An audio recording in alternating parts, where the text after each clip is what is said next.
দিশা পাই তোমার নামে দরুদ পড়িলে মন শান্তি পায়। জাহেলিয়ার যুগে আসিলে তুমি দূর করিতে আধার, অন্যায় অনাচার নিল যে বিদায়, নারী পেল অধিকার। জাহেলিয়ার যুগে আসিলে তুমি দূর করিতে আধার, অন্যায় অনাচার নিল যে বিদায়, নারী পেল অধিকার। তোমার স্নেহ ভালোবাসা পেয়ে মানবতা ফিরে পাই তোমার নামে দরুদ পড়িলে মন শান্তি পায়। তোমার নামেতে ত্রিভুবন চমকায়, তোমার জ্যোতিতে হীরা মতি লাজ পায়। তোমার পরশ পেয়ে মরা গাছে ফুল ফুটেছিল, তোমার আঙ্গুল ইশারায় চন্দ্র দ্বিখণ্ড হলো। তোমার মধুর বাণী, তোমার মধুর বাণী শুনে বেদিন কলেমা পড়ে নেয়। তোমার নামে দরুদ পড়িলে মন শান্তি পায়। দয়ার নবী তুমি মায়ার নবী, রূপে গুণে ভরা, প্রাণের নবী তো জাহানের নবী, তুমি সৃষ্টির সেরা। দয়ার নবী তুমি মায়ার নবী, রূপে গুণে ভরা, প্রাণের নবী তো জাহানের নবী, তুমি সৃষ্টির সেরা। তোমার আদর্শে গড়িলে জীবন জান্নাত পাওয়া যায়। তোমার নামে দরুদ পড়িলে মন শান্তি পায়। তোমার আগমনে, তোমার আগমনে তামাম জাহান আলোর দিশা পায়। তোমার নামে দরুদ পড়িলে মন শান্তি পায়। সাল্লাল্লাহু আলাইহি ওয়াসাল্লাম। আসসালামু আলাইকুম ওয়া রাহমাতুল্লাহি ওয়া বারাকাতুহু। মাশাআল্লাহ, আলহামদুলিল্লাহ। নবীর সামনে আমরা না শুনলাম, সেই নবীর আদর্শ নিয়ে আমাদের চলতে হবে। চলতে গেলে আমাদের ওয়াকাফ সম্পত্তি বাঁচাতে হবে। ওয়াকাফ সম্পত্তি যেটা আমরা শুধু শুনেছি, ওয়াকাফ সম্পত্তিটা কি সেই বিষয়ে আমাদের প্রোগ্রাম, আমাদের ওয়াকাফ জানতে হবে কি, এবং সেটা আমাদেরকে রক্ষা করতে হবে। এই রক্ষা দাবিতে আমাদের হিলফুল ফজল সংগঠনের প্রতিবাদ সভা আজকে আমাদের চলছে। নবীন নাতের পরে আজকে বক্তব্য রাখবেন মাওলানা মুফতি আহমদ সাহেব। এখন কথা রাখবে। আমি মুফতি আহমদ সাহেবকে আহ্বান জানাচ্ছি।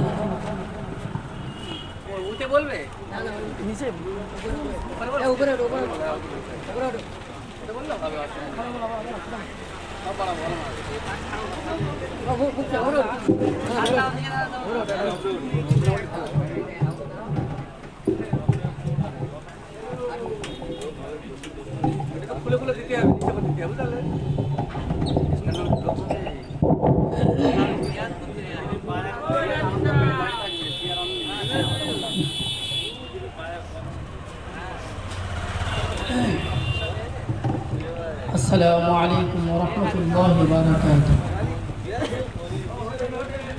بسم الله الرحمن الرحيم.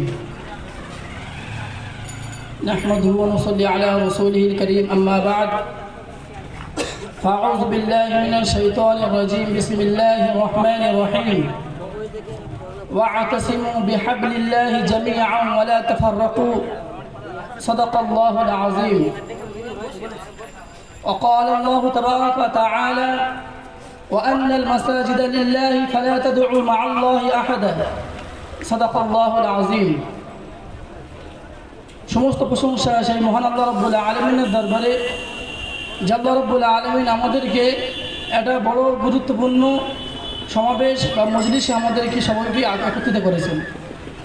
সেই জন্য সেই মহান আল্লাহ রাব্বুল আলামিনের দরবারে শুকরিয়া আদায় করি, বলে আলহামদুলিল্লাহ। মূলত যে বিষয়ে আমরা এখানে একত্রিত হয়েছি, আমরা সবাই জানি, সবাই অবগত আছি, আমাদের এই মজলিসে বড় বড় ওলামায়ে কেরামরা আসবেন এবং এর উপরে ভালো আলোচনা, লম্বা চওড়া আলোচনা গুরুত্ব করবেন। তানারা উপস্থিতের কিছু আগে আমরা দু একটি কথা শুনে নিই বা জেনে নেই। আল্লাহ রাব্বুল আলামিন এই মানব জাতিকে দুনিয়ায় পাঠিয়েছেন ইবাদতের জন্য, আর ইবাদতের জন্য আল্লাহ রাব্বুল আলামিন একটা জায়গা নির্ধারণ করেছেন, সেটা হলো মসজিদ। কোরআনে কারীমের মধ্যে আল্লাহ রাব্বুল আলামিন বলেছেন: ওয়া আন্নাল মাসাজিদা লিল্লাহি ফালা তাদউ মা'আল্লাহি আহাদা। আল্লাহ রাব্বুল আলামিন বলেন যে যত দুনিয়ায় মসজিদ আছে, সমস্ত মসজিদ হলো আল্লাহ তাআলা। ওয়া আন্নাল মাসাজিদা লিল্লাহ, মসজিদ, সমস্ত মসজিদ, এখানে পৃথিবীর সমস্ত মসজিদকে বলা হয়েছে। মাসাজিদ মানে হলো বহুবচন শব্দ, এর দ্বারাই দুনিয়ার সমস্ত মসজিদকে বোঝানো হয়েছে। তো সমস্ত মসজিদ হলো আল্লাহ তাআলার। ফালা তাদউ মা'আল্লাহি আহাদা, আল্লাহ ছাড়া সেখানে কারোর ইবাদত চলবে না। তো মসজিদ হলো আল্লাহ তাআলার।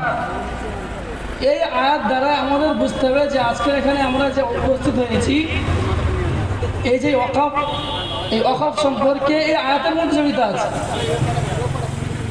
কেননা মসজিদ এমন একটা জিনিস, কোনো জায়গায় হতে হবে।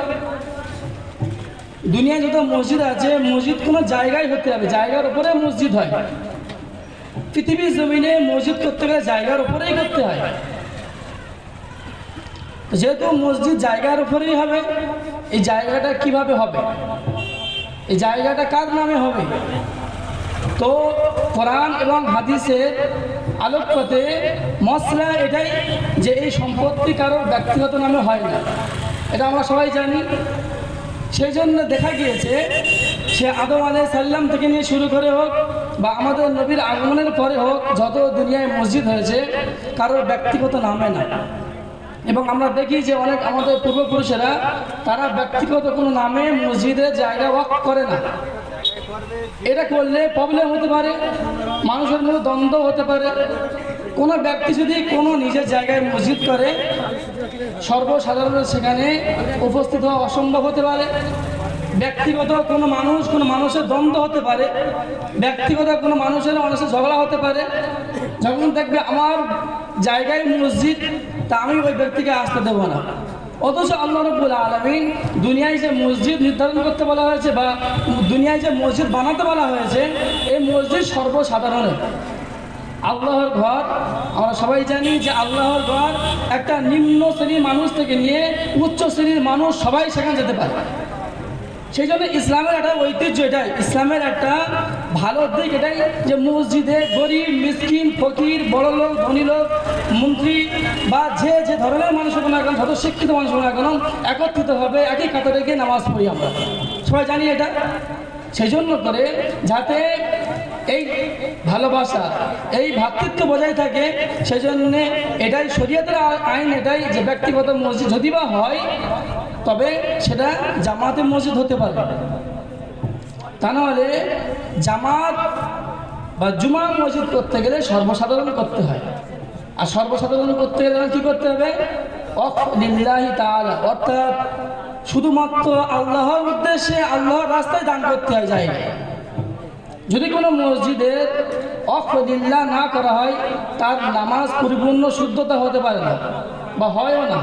কেন? দাবিদার এসে বলবে আমার আব্বা দান করেছে মসজিদ, এই জায়গায় আমার আব্বার, তখন অন্য অন্য মানুষের আশা থেকে বাধা দিতে পারে। এই জন্য আল্লাহ রাব্বুল আলামিন এই ঘোষণা করে দিয়েছেন যে মসজিদ হলো আল্লাহ তাআলার, ওয়া আন্নাল মাসাজিদা লিল্লাহ।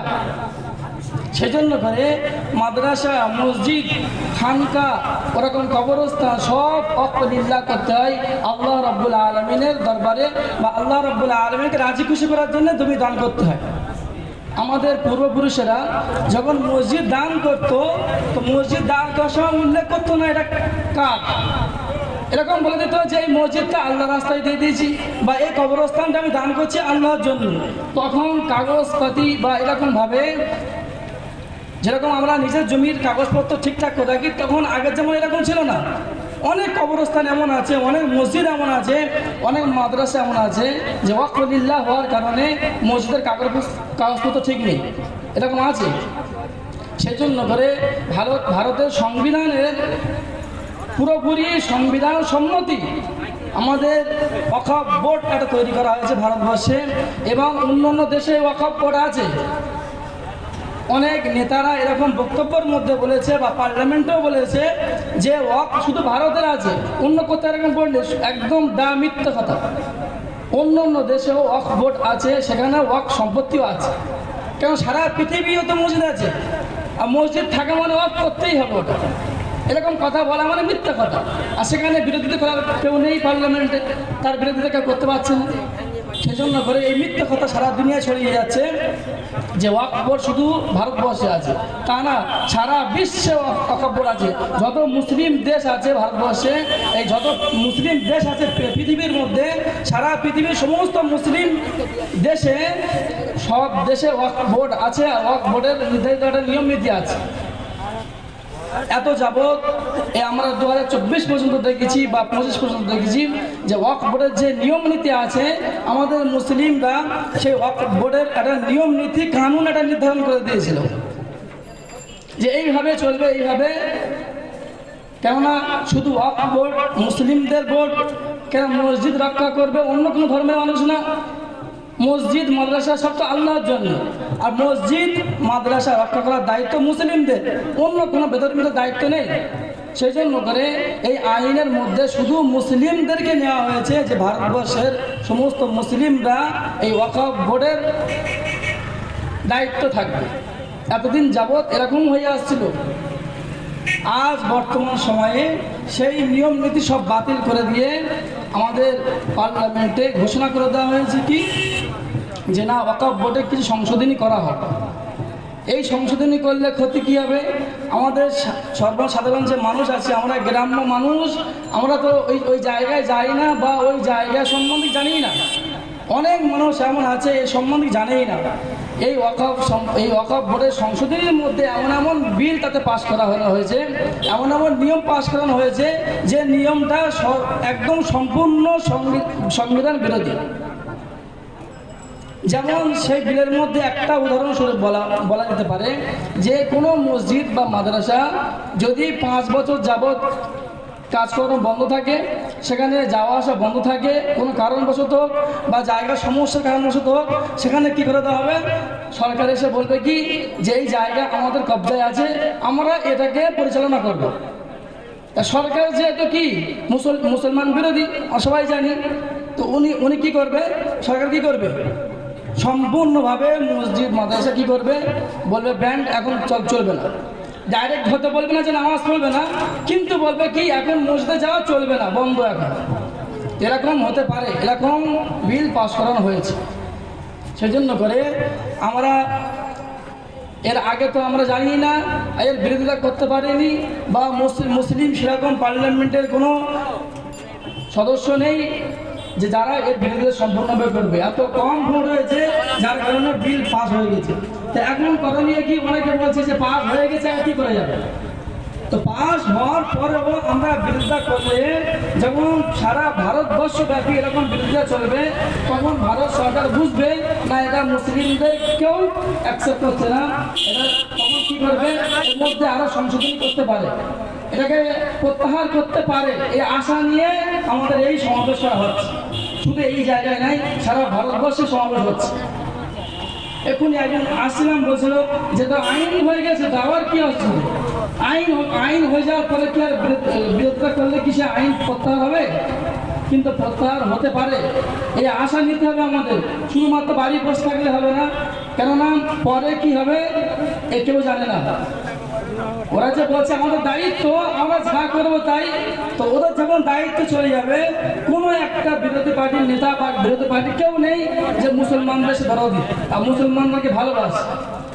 যা সোশ্যাল মিডিয়ার মাধ্যমে হোক বা আমরা চাক্ষুষ প্রমাণ যা দেখছি যে সম্পূর্ণ বিরোধী তারা আমাদের জায়গা জন্য বিরোধিতা করে না, কি আমাদের দরদি দেখাবে? কেউ দরদি দেখাবে না, সব বিরোধিতাই করবে।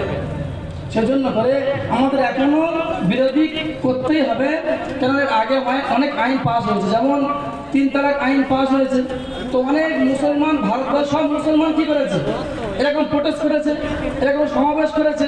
সমাবেশ করার পরে কি হয়েছে, সে আইন হালকা আছে। এখনো পর্যন্ত কি আমরা মেনেছি? পার্লামেন্ট থেকে 3 তালাকের আইন যে পাস হয়েছে এখনো তো আমরা মানিনি, এখনো মানি না, মানছি না, কিয়ামত পর্যন্ত মানব না। এর কিছু করার আছে? সরকারের কিছু করতে পারবে না।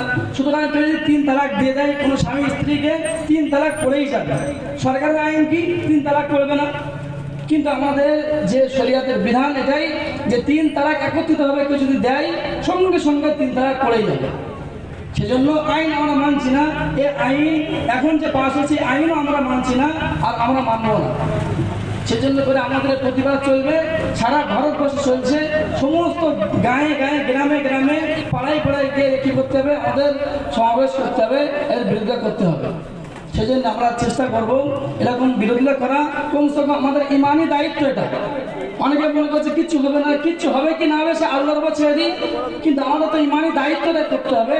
যদি সবাই বাড়ি বসে থাকি, সারা ভারতবাসী যত বিরোধী ধর্ম আছে 70%, তারা মনে করবে কি যে সবাই মেনে নিয়েছে। যখন দেখবে যে মেনে নিয়েছে, তখন এর থেকে আরো কোনো আইন করবে। যখন দেখবে যে মানছে না, তখন এই আইন আস্তে আস্তে ধীরে ধীরে কমতে থাকবে, কমতে কমতে কমতে কমতে একসময় মুছে যাবে। সেজন্য করে আমরা এই প্রতিবাদী সভা জারি থাকবে, আমাদের সারা ভারতবর্ষে চলছে এবং আমাদের সারা জায়গায় চলবে। আল্লাহ রাব্বুল আলামিন আমাদের সবাইকে বলা এবং শোনার থেকে বেশি আমার তৌফিক দান করুন।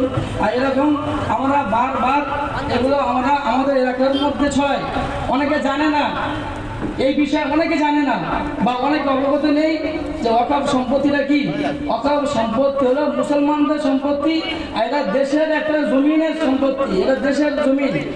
এই নেই যে আমাদের ভারতবর্ষে তো মসজিদ আছে, মাদ্রাসা আছে, অন্য দেশের জমিন, অন্য দেশের জমিন, এটা ভারতবর্ষের জমিন। তো তাহলে ভারতবর্ষে যখন জমিন, তাহলে ভারতবর্ষের যে যারা ক্ষমতায় আছে তারা কিভাবে এটাকে বলছে যে এটাকে আমাদের কি করা দরকার, এর থেকে আলাদা করা দরকার, এই জমিন আলাদা করা দরকার। এরকম কোনো প্রয়োজন নেই। ভারতবর্ষের জমিন, আমরা ভারতবাসী, আর আমাদের লক্ষ্য ভারতবর্ষের জমিনকে হেফাজত করা, আমাদের মসজিদ মাদ্রাসাকে হেফাজত করা গণতান্ত্রিক রাইট হিসেবে। আল্লাহ রাব্বুল আলামিন আমাদের সবাইকে বলা এবং সত্যি বিশ্বাস আমরা করতে পারি।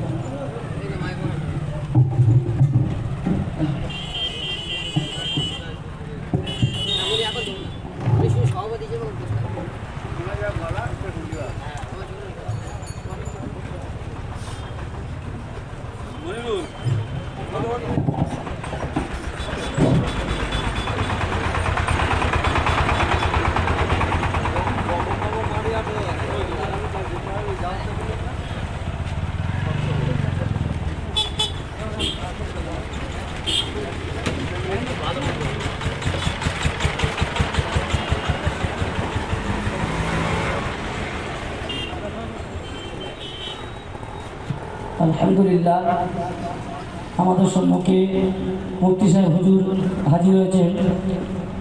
আজকের সভার সভাপতি হিসেবে আমরা মুফতি সাহেব হুজুরকে প্রস্তাব দিচ্ছি, জনাব হযরত মাওলানা মুফতি আব্দুল জলিল সাহেবকে।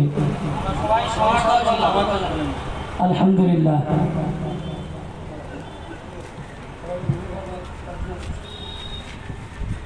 এখন আমাদের সম্মুখে কথা রাখবেন হিলফুল ফুজুল সংগঠনের লড়াকু সৈনিক জনাব হযরত মনিরুল ইসলাম ভাই।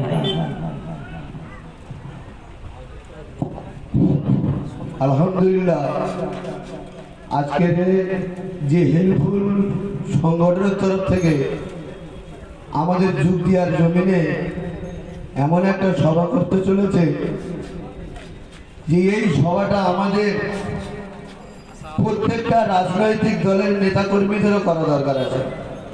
কেননা শুধু আলেম সংগঠনের মানুষরা কবরস্থানে যাবে না, মসজিদে যাবে না, প্রত্যেকটা মানুষকে কবরস্থানে যেতে হবে।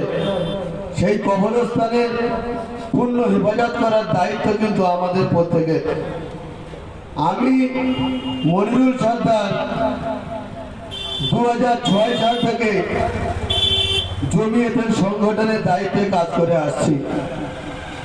বিভিন্ন জায়গায় বিভিন্ন রকমের সমস্যা, গোরস্থান, কুরবানি নিয়ে, মাদ্রাসা, মসজিদে আজান নিয়ে আমরা অনেক রাজনৈতিক দলের নেতাকর্মীদের কাছে গিয়েছি। তারা এক বাক্যে বলেছে ওটা আমাদের কাজ নয়, ওটা আলেমদের কাজ।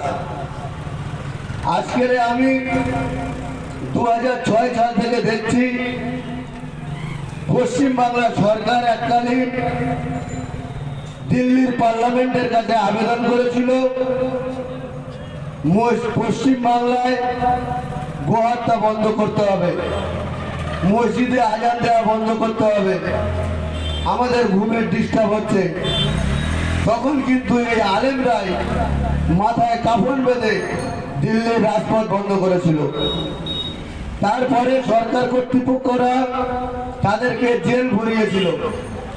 আমাদের দক্ষিণ 24 পরগনা জেলার সভাপতি মাস্টার আহমদ আলী সাহেব, তিনি দীর্ঘদিন আমাদের সঙ্গে ছিল, এখন অসুস্থ আছে, তিনি 17 নম্বর আসামি ছিল। তাইলে আজকে দেখা যাচ্ছে আমরা বাইরে থেকে অনেক লড়াই করেছি, পরিণামে আমরা কি করেছি? মার খেয়েছি, জেল কেটেছি, ফাইন দিয়েছি। আজকের ভারতবর্ষে এমন একটা দেশ, সংসদীয় রাজনীতির মধ্যে যদি ঢুকতে না পারি, মানুষের অধিকার দিতে পারবো না।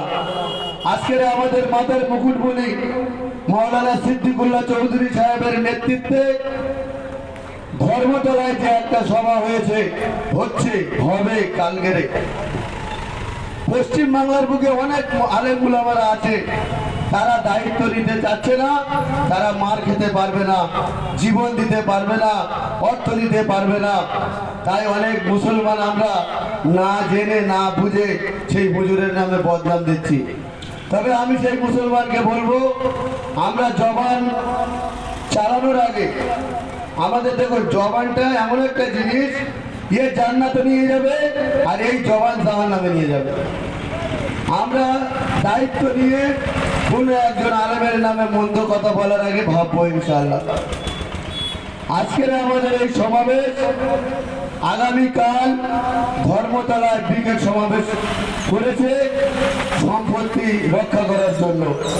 তাই একক অঞ্চলের শুভবুদ্ধি সম্পূর্ণ মানুষের কাছে আমি অনুরোধ করব, কালকে আমাদের পদ্মারাতে একটা সভা হয়েছে, সেই সভায় মুফতি আমিরউদ্দিন সাহেব বলেছে, যদি কোনো মুসলমান আমার সঙ্গে বসতে রাজি থাকে আমি রাজি আছি, তবে এই 5 ওয়াক্ত নামাজ যারা আল্লাহ পাক আমাদের জন্য ফরজ করে দিয়েছে, ঠিক তেমনি এই জমিন রক্ষা করা, মসজিদ রক্ষা করার জন্য আমাদেরকে ফরজ করে দিয়েছে।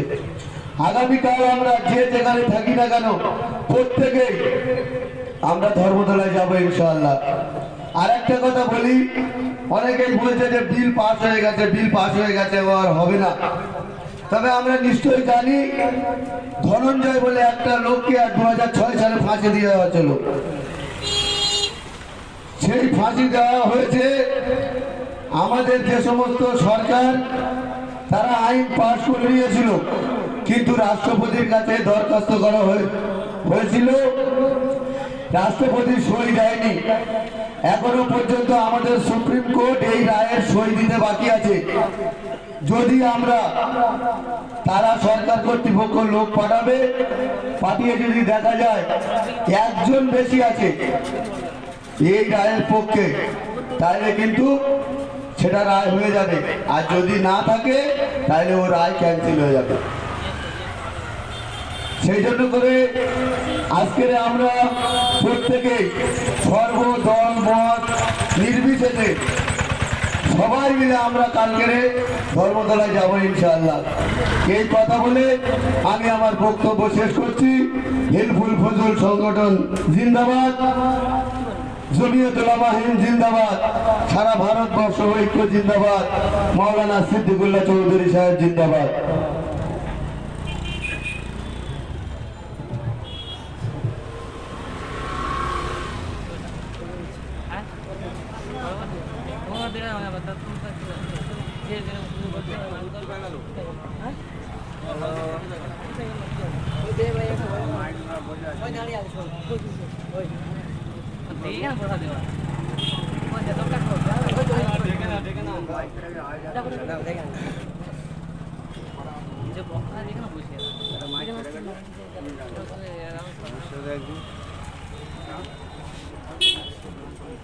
বন্ধ হয়ে গেছে।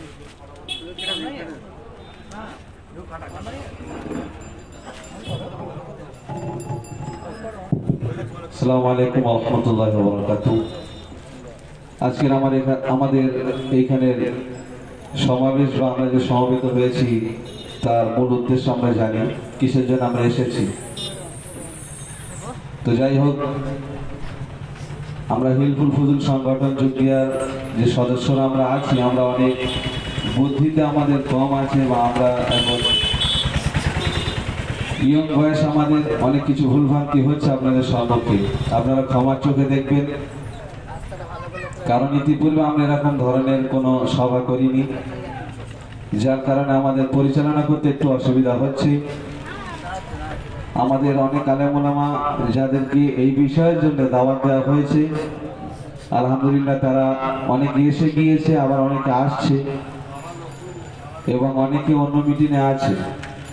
সেই জন্য একটু সময়টা এদিক ওদিক হচ্ছে, আপনারা একটু মানিয়ে নেবেন।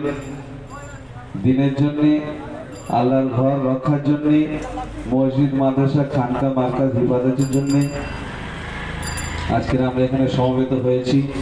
ইতিপূর্বে আমরা এই হাসপাতাল মাঠে অনেক পার্টির নেতাদের বক্তব্য শোনার জন্যে, অনেক সদস্যের কথা শোনার জন্য আমরা এখানে সমবেত হয়েছিলাম। অনেক সময় আমরা নষ্ট করেছি, ও সময়টার বিষয়ে আমি কিছু বলতে পারবো না। আজকে যে আমরা এখানে সমবেত হয়েছি, যদি আল্লাহর জন্য হয়, আল্লাহর ঘর রক্ষার জন্য হয়, ইনশাআল্লাহ আমি একিনের সঙ্গে বলতে পারি যে আল্লাহ পাক সুবহানাহু ওয়া তাআলা নিশ্চয়ই আমাদের নেকির খাতাতে নেকি লিখবে। এবং আল্লাহ যদি আমাদের এই সমবেত বা এই সমাবেশ কবুল করে নেয়, হয়তো দেখা যাবে কিয়ামতের ময়দানে আমার আপনার এই দাঁড়িয়ে থেকে কিছু সময় কুরবানি করাটা নাজাতের জরিয়াও হয়ে যেতে পারে ইনশাআল্লাহুল আজিজ। আমাদের মুরব্বী, আমাদের আকাবিররা আসছেন, হযরত বসেই আছেন। তো তার মাঝখানে আমি আপনাদের সম্মুখে একটি পবিত্র নাতে রাসূল পরিবেশন করে শোনাচ্ছি, আপনারা মনোযোগ সহকারে শুনবেন।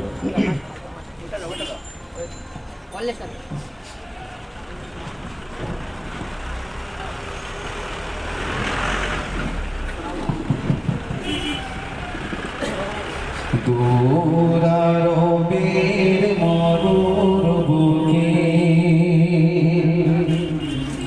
দূরারবের মরুর বুকে একটি ফোঁটা ফুল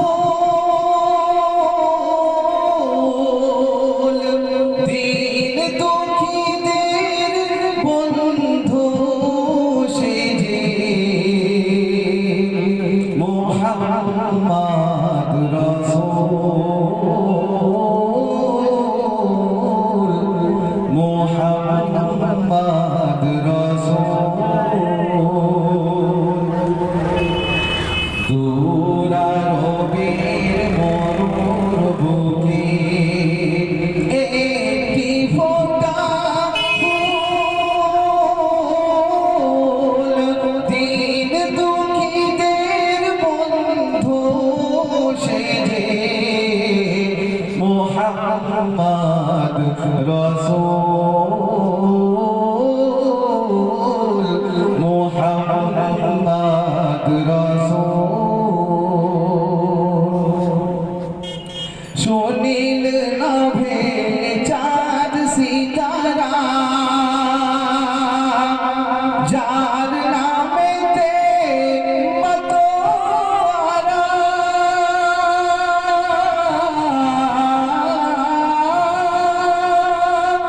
যার আগমন খবর পেয়ে যার আগমন খবর পেয়ে হাসে আলাম কুল মুহাম্মদ রাসূল মুহাম্মদ রাসূল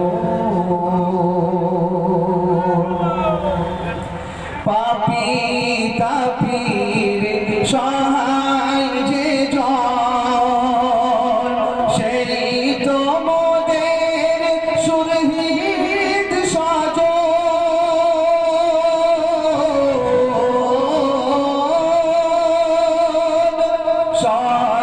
সর্বকালের সেরা মানুষ সর্বকালের সেরা মানুষ নাই যে তাহার তুল মুহাম্মদ রাসূল মুহাম্মদ রাসূল দুরারবির মরুর বুকে একটি ফোঁটা ফুল দিন দুঃখীদের বন্ধু সেজে মুহাম্মদ রাসূল মুহাম্মদ রাসূল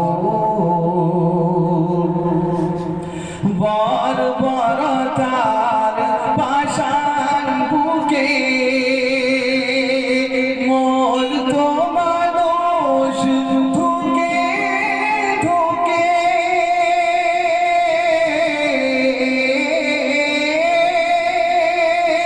তাদের দিল আলোর দিশা তাদের দিল আলোর দিশা ভাঙলো হাজার ভুল মুহাম্মদ রাসূল মুহাম্মদ রাসূল দুরারবির মরুর বুকে একটি ফোঁটা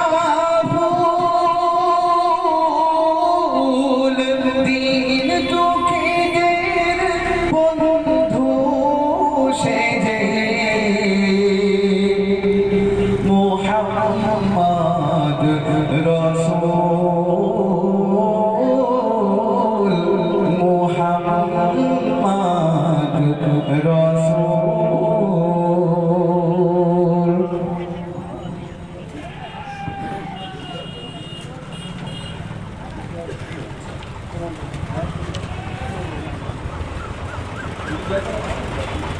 এখন আমাদের সম্মুখে আজকের প্রতিবাদ সভায় বক্তব্য রাখবেন জনাব মাওলানা শরীফুল ইসলাম সাহেব। তিনি আসবেন ওয়াকাফ সম্পত্তি নিয়ে কিছু কথা বলবেন।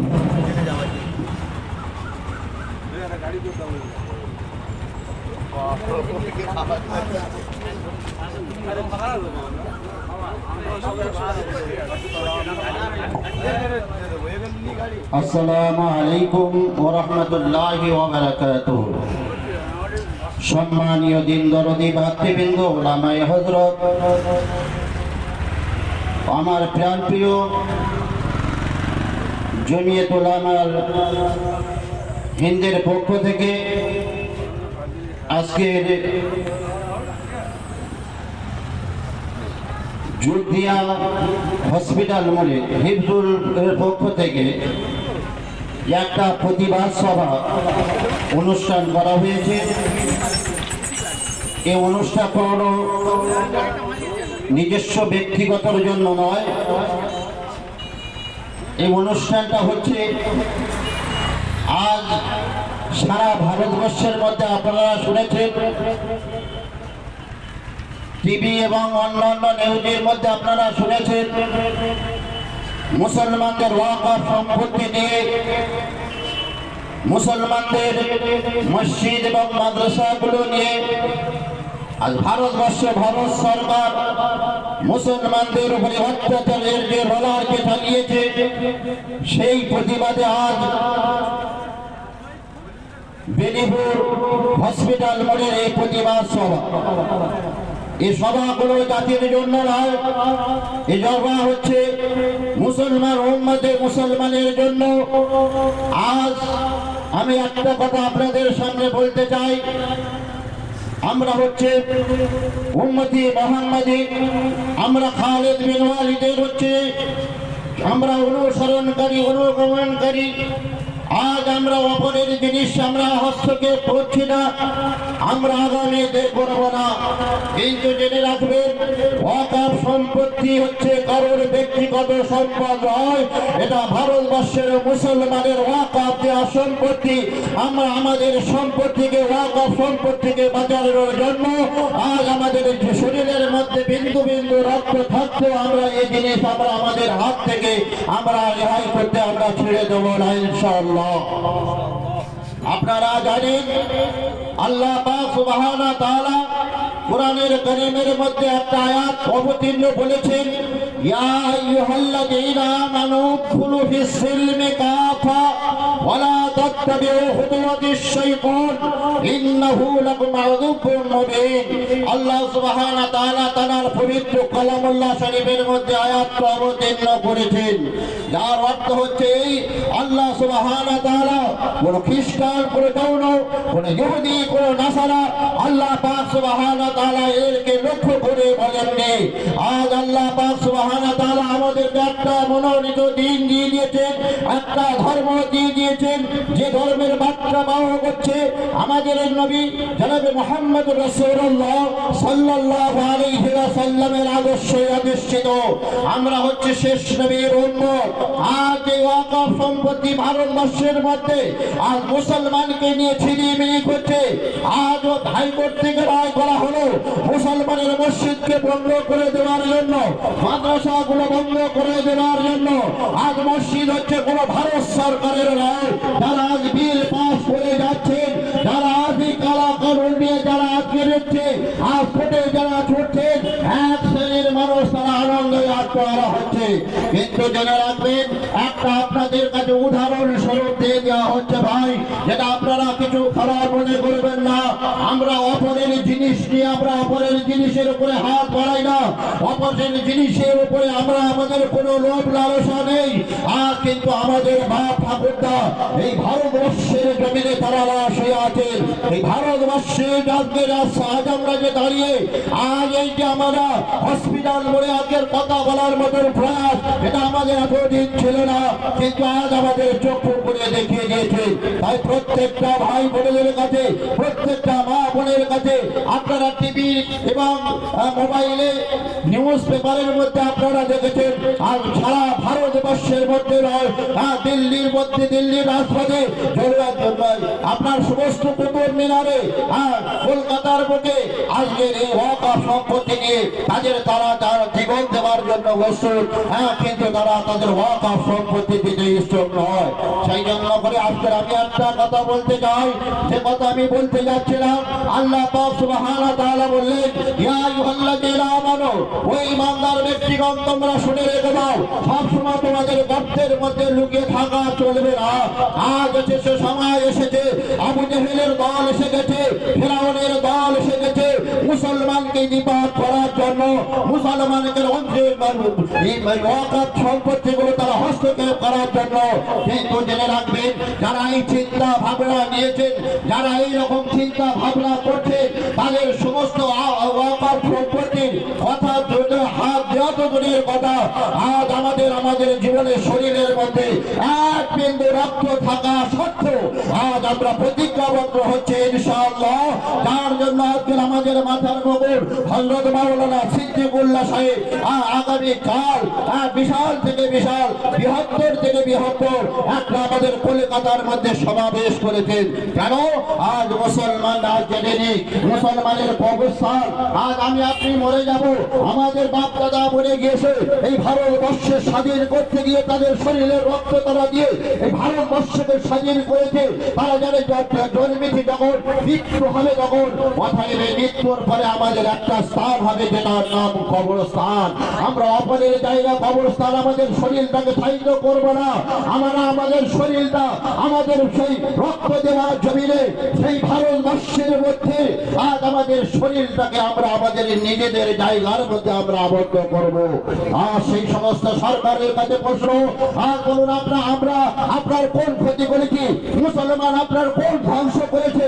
কিন্তু আপনারা প্রত্যেকটা পদে পদে দেখতে পাবেন আজকের এই ভারতবর্ষের মধ্যে যদি জাতীয় সম্পদগুলো যদি বিক্রি করতে হয়, যার কোনো জ্ঞান নেই, যার কোনো আইডিয়া নেই, আজকের এই মুসলমান লাস্টে আর দেখে দিল এই ভারতবর্ষের মধ্যে একটা দাঙ্গা বাঁধানোর জন্য আজ এমন একটা চক্রান্ত করলো, এমন একটা চক্রান্ত করছে মুসলমানের সমস্ত সম্পত্তিগুলো শেষ করার জন্য আসতে লেগে গিয়েছে। কিন্তু জেনে রাখবেন, আপনার এই বিভ্রান্তি চক্রান্তে আপনার আবু জেহেলের মতন মতামত, আপনার ফিরাউনের মতন মতামত, আজ আমরা নবীর উম্মত হয়ে, খালিদ বিন ওয়ালিদের বংশধর হয়ে আজ আমরা প্রতিজ্ঞা করছি, আমরা আমাদের জীবন দিয়ে দেবো, কিন্তু ভারতবর্ষের মধ্যে এক ইঞ্চি জায়গা আমরা আপনাদেরকে দিচ্ছি না, দেবো না। নারায়ে তাকবীর। সেই জন্য করে ভাই, আজকে আমি এই জন্য দুটো কথা বলতে চাই। আজকের বড় কষ্টের বিষয় হচ্ছে এই ভারতবর্ষের মধ্যে ঐক্য সম্প্রদায়, ঐক্য যে আমাদের মধ্যে ছিল, আমাদের মধ্যে ভ্রাতৃত্ব ছিল, আমাদের মধ্যে সৌন্দর্য যেটা ছিল, আজকের বড় পরিতাপের বিষয় এই সে সরকার এসছে, এই কুখ্যাত সরকার বিপাদ চলে যাক। আজ আমরা এর জন্য আল্লাহর কাছে দোয়া করি, আল্লাহ পাক সুবহানাহু ওয়া তাআলা যেন আমাদের এই দোয়া, আমাদের এই যেন সমস্ত এগুলো আমাদের ধ্বংস করে দিয়ে। এই জন্য করে ভাই, আজকের কথা হচ্ছে এইটা, আজকের আজ মুসলমানের আর ঘুমিয়ে থাকার সময় নেই। আজ আমরা আর ঘুমিয়ে থাকবো না। অনেক ঘুমিয়েছি, অনেক শান্তি করেছি, অনেক পিটনে হতে গেছি। এটা কোনো রাজনৈতিক সভা নয়, এটা কোনো রঙের সভা নয়, যা আমাদের যেতে হবে না। আজকের সারা ভারত বিশ্বের দিকে তাকিয়ে দেখুন, আজকের প্রত্যেকটা মসজিদ, প্রত্যেকটা মাদ্রাসা আপনারা ফেসবুকের মধ্যে দেখতে পাবেন, মোবাইলের মধ্যে দেখতে থাকবেন। কিছু কিছু মাদ্রাসা করা হয়েছে, কিন্তু জেনে রাখবেন আজকের এই ভারতবর্ষের মধ্যে মুসলমানেরা তাদের শরীরে তাজা রক্ত দিয়ে তারা এই ভারতবর্ষে, তারা এই বাংলাকে তারা শাসিত করে গিয়েছে, তারা শাসন করে গিয়েছে। কিন্তু তারা কোনোদিন অপর ধর্মের উপরে, অপরের মন্দিরের উপরে, অপরের মসজিদের উপরে তারা কোনোদিন করে যায়নি, তারা নির্যাতন করে যায়নি। আজকে তারা যেটা করে গিয়েছেন উম্মতে মুহাম্মাদের মতো খালিদ বিন ওয়ালিদের হচ্ছে আজ আমরা বংশধর, সেই মোতাবেক অন্যায় ভাবে তারা হচ্ছে কোনো কাজ করে যায়নি, আমরাও করবো না ইনশাআল্লাহ। আজকে যদি বা সেই রকম করতো, ভারতবর্ষের মধ্যে যত বড় বড় ইয়ে রয়েছে তাদেরকে ওয়াকাফ করে সমস্তকে সব ধ্বংস করে দিয়ে যেত, কিন্তু তারা সেটা করেনি। আজ আমরা কি হিন্দু, কি মুসলিম, কি খ্রিস্টান, কি জৈন, কি বৌদ্ধ, আজ আমরা সবাই একই ভারতবাসী, আমাদের একটাই পরিচয়, আমরা হচ্ছে মানুষ, আমরা হচ্ছে ভারতবাসী। আমাদের এটা আমাদের নবী শেখায়নি, এটা আমাদের আল্লাহ কোরআনে বলেনি কোনো জাতির উপরে তাদেরকে আক্রমণ করো, আর এটা আমাদের নবী আদর্শিত করেনি। আমরা ও নবীর উম্মত নয়, আর যারা হচ্ছে আমরা অপরের জিনিসগুলো আমরা হস্তক্ষেপ করবো, বরং না এই মুসলিম না, যারা নিজেদের অকাল সম্পত্তি নিয়ে নিজেদের সমস্ত সবকিছু তারা দিয়ে দিয়েছে, থাকার জন্য তাদের ভাষা ছিল না, কিন্তু ওয়াকফ করার জন্য তারা প্রস্তুত হয়ে গিয়েছিল। আজ হচ্ছে আমরা সেই জাত, আজ হচ্ছে আমরা সেই মুসলমান উম্মতি মুসলমান। এই জন্য করে আজকে যা সমস্ত আমার এই মিটিংয়ে যে সমস্ত বাপেরা ভাইরা অংশগ্রহণ করেছে, আমি আমার সংক্ষিপ্ত বক্তব্য দুটো কথা এটাই বলতে চাচ্ছি যে আগামী আজ মুসলমানের আর ঘুমিয়ে থাকার সময় নেই, মুসলমানকে আর চুপ করে বসে থাকার সময় নয়। আজ আপনারা দেখতে পাচ্ছেন ভারতবর্ষের মধ্যে কেমন ওয়াকফ সম্পত্তির উপরে তারা হস্তক্ষেপ করছে। বিল এখনো পাস হয়নি, বিল পাস হবে কখন? রাত 12টার সময় বিল পাস হয়ে যাচ্ছে। এটা কোন ধর্মের মধ্যে, কোন সংবিধানের মধ্যে আজকে আছেন আপনারা খুলে বলুন। রাত 2টার সময় একটা বিল, ওয়াকফ বিল সম্পত্তি পাস। এরা হচ্ছে চোর, এরা হচ্ছে দুহুরি, এরা হচ্ছে ডাকাতি, এরা হচ্ছে অমরের মাল হচ্ছে বিভাজনকারী। না তো রাত 2টার সময় ওয়াকফ সম্পত্তির বিল পাস হয়ে যাচ্ছে।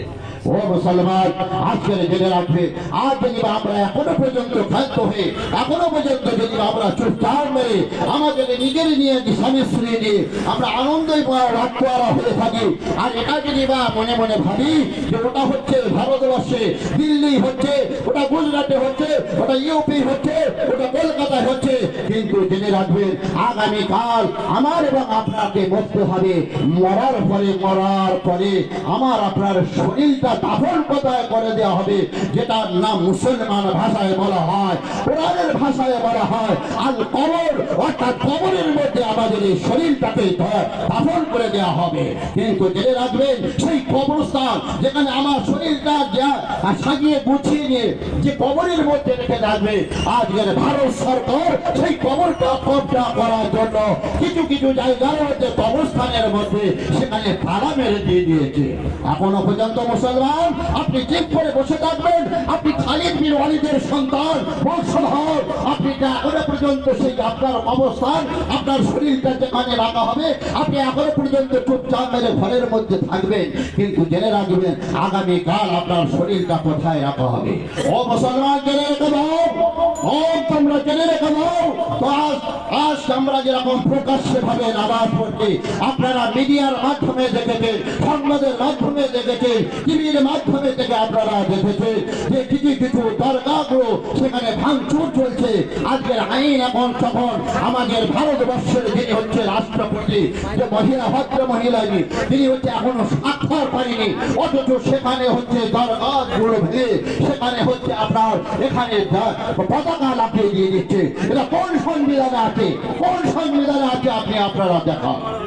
সেই জন্য করে ভাই আমি আমার এই ক্ষুদ্র বক্তব্যে আমি দীর্ঘস্থায়ী করতে পারছি না। এই জন্য করে আমার পরবর্তী থেকে আপনাদের সামনে নামি নামি বক্তব্য এবং রয়েছে।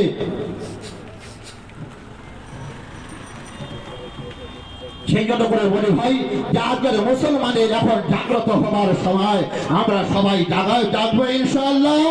ও ভাই বলুন ইনশাআল্লাহ জাগবো। আমাদের শরীরের রক্ত থাকতে আমরা আমাদের এই বংশধরের যে সম্পত্তি, যেটা বলা হয় ওয়াকফ সম্পত্তি, এই সম্পত্তি আমাদের শরীরে রক্ত এক বিন্দু থাকাকালীন আমরা এক ইঞ্চি ছাড়বো না ইনশাআল্লাহ। তার জন্য আমরা আজকে ইসলামকে জিন্দা করার জন্য, মুসলমানকে মসজিদকে জিন্দা করার জন্য, কবরস্থানকে সংরক্ষণ করার জন্য, মাদ্রাসাগুলো হেফাজত করার জন্য, খানকাগুলো হেফাজত করার জন্য ইনশাআল্লাহ আমরা সবাই ঝাঁপিয়ে পড়বো ইনশাআল্লাহ।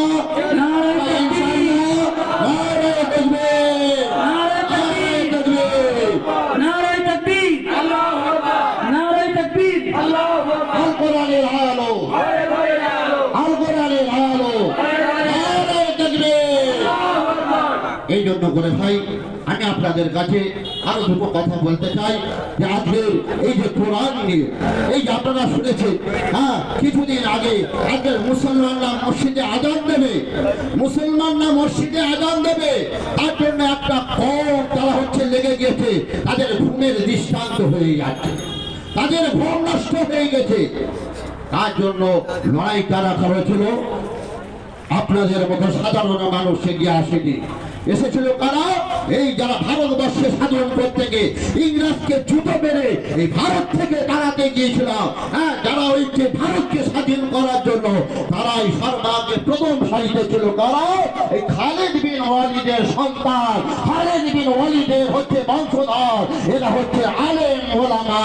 আর গতকাল ছিল, হ্যাঁ, অতীতে ছিল, বর্তমানে আছে, আগামীতে থাকবে ইনশাআল্লাহ। হ্যাঁ, নিজে কেন আজকে এটা আলেম সম্প্রদায়ের কাজ নয়। আজ শুধু আলেমরা প্রতিবাদ করবে না, আজ আলেমরা প্রতিবাদ করলে কালা কানুনে তো কালা হাতকে ভেঙে দেওয়া যাবে না। আজ আইন পাশ হয়ে গেছে, কালা কানুন রাত দুটোর সময় হয়ে যাচ্ছে, কিন্তু আজকের ভারতবর্ষের সংবিধানে আপনারা বলুন, হয়তো আমরা ছোট্ট মানুষ, অত্র মানুষ, আমরা জানি না আজকের কিন্তু কোন কারণে রাত দুটোর সময় একটা ওয়াকা বিলের বিল পাশ হয়ে যাচ্ছে।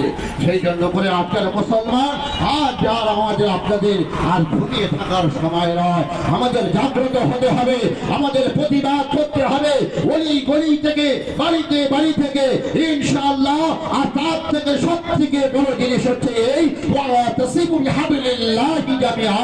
আল্লাহ পাক সুবহানাহু ওয়া তাআলা আমাদের যে রশিটা দিয়ে দিয়েছে, যে দড়িটা দিয়ে দিয়েছে, সেটা হচ্ছে আল্লাহর হুকুম, আল্লাহর হুকুম, আল্লাহর হুকুম। আল্লাহর হুকুমকে যারা তারা মজবুতের সঙ্গে ধরবে, ইনশাআল্লাহুল আলিম, বদরের যুদ্ধের মধ্যে আপনারা 10 লক্ষ সৈন্যের বিনিময়ে 313 জন তারা বদরের যুদ্ধে অংশগ্রহণ করেছিল। আল্লাহ পাক সুবহানাহু ওয়া তাআলা নবীর আদর্শ তাদের মধ্যে ছিল, আমাদের নবীর আদর্শ তার মধ্যে ছিল।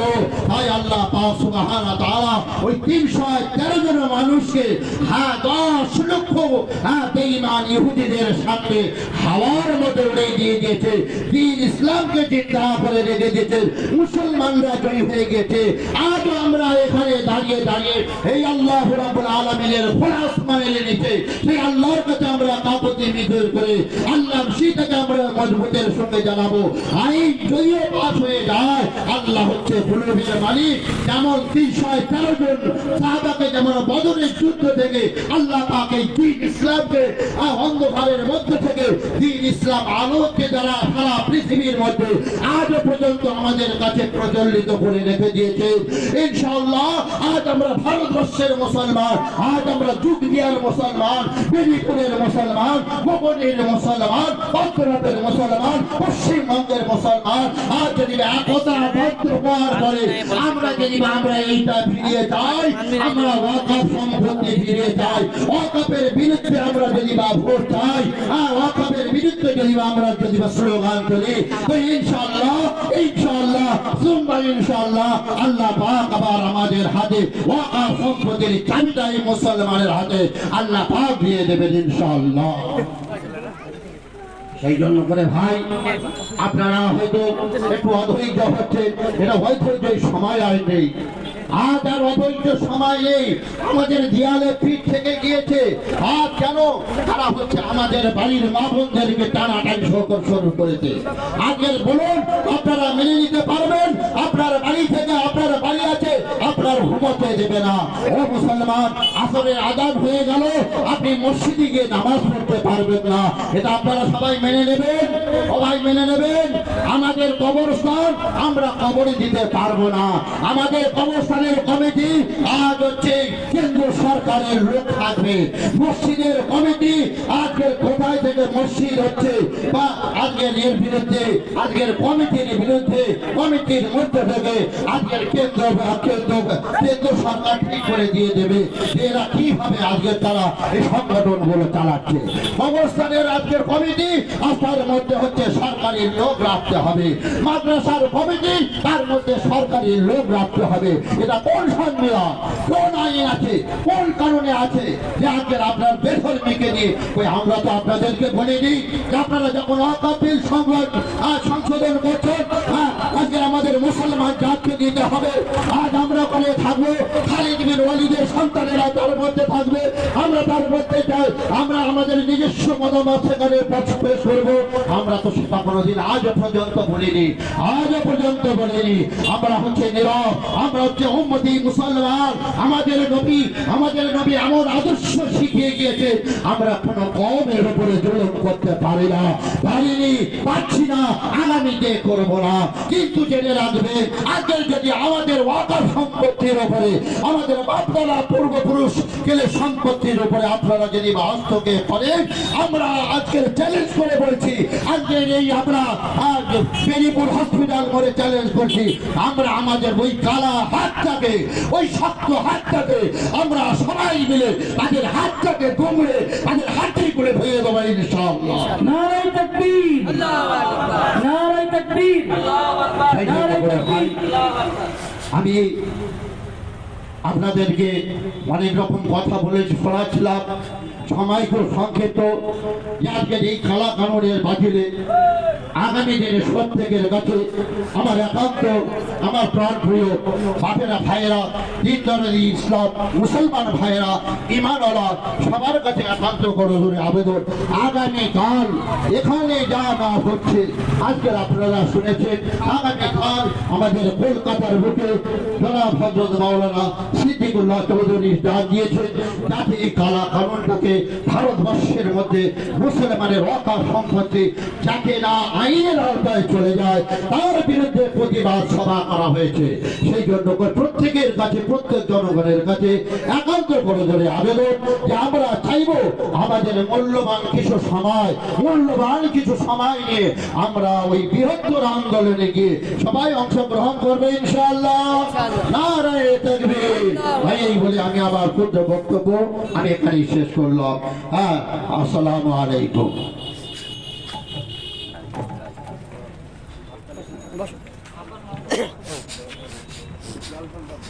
এখন আমাদের সম্মুখে ওয়াকফ সম্পত্তি নিয়ে আমাদের হিলফুল ফজিল সংগঠনের কোষাধ্যক্ষ জনাব হাফেজ মাওলানা মাহমুদুল হাসান সাহেব কিছু কথা বলবেন।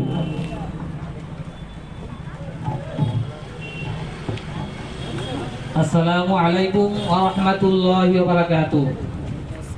আলহামদুলিল্লাহিল ফাত্তাহিল মান্নান যিল কওলি ওয়াল ফাজলি ওয়াল ইহসান আল্লাযী মান্না আলাইনা বিল ঈমান ওয়া ফাজ্জালা দীনানা আলা সাইরিল আদিয়ান সাল্লাল্লাহু আলাইহি ওয়া আলা আলিহি ওয়া আসহাবিহি মা দামাল মালওয়ান। আম্মা বা'দ, ফাআউযু বিল্লাহি মিনাশ শাইতানির রাজীম। বিসমিল্লাহির রাহমানির রহিম। يا أيها الذين آمنوا إن تنصروا الله ينصركم ويثبت أقدامكم صدق الله العظيم। আলহামদুলিল্লাহ, আল্লাহর দরবারে লাখো লাখো শুকরিয়া। আল্লাহ সুবহানাহু ওয়া তাআলা আমাদেরকে একটা সুচিন্তা নিয়ে, ভালো ফিকির নিয়ে আমাদেরকে একত্রিত করেছেন। আমরা ব্যস্ত মানুষ, বিভিন্ন কাজে লিপ্ত থাকি, কিন্তু আল্লাহর উদ্দেশ্যে, আল্লাহকে সন্তুষ্ট করার জন্য আমরা হাজির হয়েছি। আমরা দেখতে পাচ্ছি যে কেন্দ্রীয় সরকার আমাদের উপরে একটা বিল চাপিয়ে দিয়েছে। আমরা কেউ চাইনি, কেউ সন্তুষ্ট নয়, তারপরেও চাপিয়ে দিয়েছে। তাদের উদ্দেশ্য কি? বন্ধু হিসেবে সামনে আসছে, আমরা তোমাদের বন্ধু, তোমাদের উপকার করতে চাই, তোমাদের ভালো পৌঁছাতে চাই, কিন্তু উদ্দেশ্যটা তা নয়। ডাল মে কুছ কালা হ্যায়। আল্লাহ সুবহানাহু ওয়া তাআলা জানিয়ে দিয়েছেন, হে ঈমানদার বান্দাগণ, হে বিশ্বাসী বান্দাগণ, ইন তানসুরুল্লাহ ইয়ানসুরকুম, তোমরা যদি আল্লাহর দ্বীনে সাহায্য করো তাহলে আল্লাহ তোমাদের সাহায্য করবে। আল্লাহ কিসের সাহায্য করব? আল্লাহর সাহায্যের কিসের প্রয়োজন? আল্লাহ তো ফাআলুল লিমা ইউরিদ, যা ইচ্ছা তাই করতে পারেন। কোন ফায়কুলের মালিক, যদি বলো হয়ে যাও, কোন তো হয়েই যায়, তাহলে আল্লাহর সাহায্য কিসের প্রয়োজন? আয়াতটা কেন ব্যক্ত করলেন, কেন কনসের মধ্যে আয়াতটা দিলেন? উদ্দেশ্য আছে। যে আল্লাহ বলতে চাইছেন তোমরা দিনের সাহায্য করো, দিনকে আঁকড়ে ধরো। দিনের সাহায্য করা হয় তাহলে আল্লাহ সুবহানাহু ওয়া তাআলা আমাদেরকে সাহায্য করবেন। দিন অকাম সম্পত্তি, এটা আল্লাহর সম্পত্তি, কোনো মানুষের ব্যক্তিগত সম্পত্তি নয়। কেউ বলতে পারবে না এটা আমার সম্পত্তি। এটা আল্লাহর উদ্দেশ্যে ওয়াকফ করতে হয় লিল্লাহ, আল্লাহর জন্য। প্রত্যেকের মসজিদ, মাদ্রাসা, খানকা, দরগা সব আল্লাহর সম্পত্তি, আল্লাহর নামে ওয়াকফ করা হয়েছে। কিন্তু আজ আমাদের হাতে ছিনিয়ে নিতে চাইছে, কেড়ে নিতে চাইছে আইনের প্রয়োগ করে। কিন্তু আমরা তো সেটা হতে দেব না। আমাদের শরীরে এক বিন্দু রক্ত থাকবে, সেটা হতে দেব না। যদি আইন প্রয়োগ করা হয়, কার্যকারী হয়ে যায়, মসজিদ থাকবে না, মাদ্রাসা থাকবে না, খানকা থাকবে না, দরগা থাকবে না, গোরস্থান থাকবে না, তাহলে কি ক্ষতি হবে আমাদের? কেন লড়াই করব? আমাদের অসুবিধা কোথায়? হ্যাঁ বন্ধু, অসুবিধা আছে, অসুবিধা আছে। যে মসজিদকে বন্ধ করে দেওয়া হয়, আমরা যে নামাজ পড়ি, সারাদিন পরিশ্রম করি, অক্লান্ত পরিশ্রম করার পরে যখন সময় পাই, 5 ওয়াক্তে সময় সময় আল্লাহর কাছে মাথা নত করি যে আল্লাহ দুনিয়ার সবকিছু কাজ করেছি, কিন্তু তোমাকে সারাদিন স্মরণ করতে পারিনি। তোমার ঘরে এসেছি, আমাদের সম্মানীয় মস্তক তোমার সামনে ঝুঁকিয়ে দিয়েছি। আল্লাহ তুমি এটাকে কবুল করে নাও, আমার সমস্ত ভুল তুমি মাফ করে দাও। কিন্তু সেই জায়গা করার মতো থাকবে না, যেতে পারবো না। মসজিদ থাকবে, মসজিদের তালা দেওয়া থাকবে, মসজিদ বন্ধ থাকবে, মাদ্রাসা থাকবে, বিল্ডিং থাকবে, মাইক বন্ধ থাকবে, কিন্তু আজান হবে না। তা কি লাভটা হবে? এই মাদ্রাসা বন্ধ করে দেওয়া হয়, আমাদের ক্ষতি কি হবে? আমাদের প্রতি বছর প্রত্যেক মাদ্রাসায় 10 জন 20 জনকে আলেম পাচ্ছি, দিনের কান্ডারি, আমাদের পথ প্রদর্শক রাস্তা দেখিয়ে দিচ্ছে, কিন্তু বন্ধ করে দেওয়া হয়, আমরা সেগুলো পাবো না। সময় সময়ে, প্রত্যেক সময়ে ওলামার দ্বারস্থ হয়। এই প্রয়োজন, ওই প্রয়োজন, ওলামা থাকবে না, ওলামা আস্তে আস্তে বিলুপ্ত হবে, শেষ হয়ে যাবে, দুনিয়ায় বদদিন ভরে যাবে। আবার সময় দ্বন্দ্ব, কলহ, বিবাদ সৃষ্টি হতে থাকবে, লড়াই হতে থাকবে। সেই জন্য আমাদের রক্ত দিয়ে তা টিকিয়ে রাখতে হবে। রক্ত সম্পত্তি আমাদের সম্পত্তি, সরকারি সম্পত্তি নয়। সরকারি সম্পত্তি প্রচুর আছে। কোন সরকারি জমিনের উপরে মসজিদ তৈরি হয়নি, কোন সরকারি জমিনের উপরে মাদ্রাসা তৈরি হয়নি, ঈদগাহ তৈরি হয়নি, খানকা তৈরি হয়নি, গোরস্থান তৈরি হয়নি। তাহলে কিসের লোক, কি উদ্দেশ্য? আমাদের ভালো করতে হবে না। আমার যেমন ভালোভাবে চলছি ওইভাবেই চলবো। কি বলেন আপনারা? আমরা থাকবো ইনশাল্লাহ, শেষ পর্যন্ত থাকবো ইনশাল্লাহ। যাই হোক, সময় তো অল্প, এক্ষুনি মাগরিবের আজান হবে। মাগরিবের আজানের পরে বড় বড় বক্তা আসবেন, ওলামা হযরতরা আসবেন। তারা সময় মতো আসতে পারেননি, যেন চেষ্টা করবো মাগরিব পাওয়া আসা। ওয়া আখিরু দাওয়ানা আলহামদুলিল্লাহি রাব্বিল আলামিন।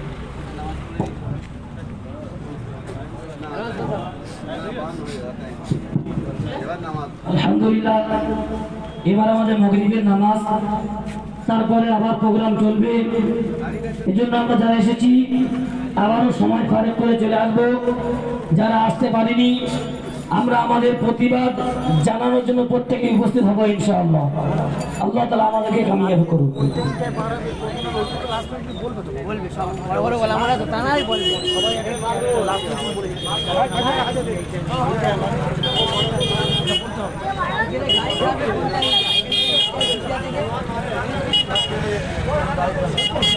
প্রত্যেকেই মসজিদ, মাদ্রাসা, ঈদগাহ, খানকা বাঁচানোর জন্য প্রতিবাদ সভা করছি।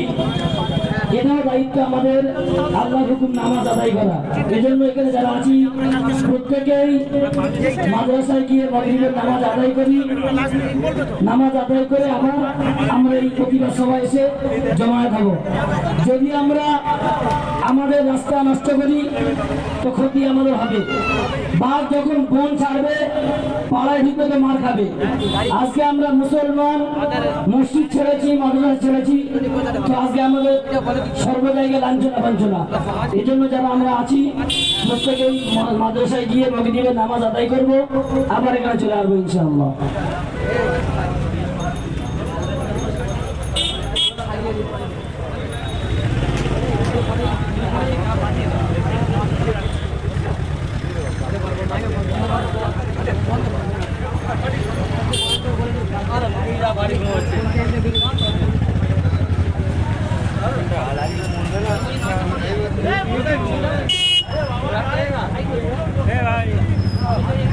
করিয়ে দাও।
বন্ধ করে দাও, বন্ধ করে দাও, ফের নেট চলে যাবে।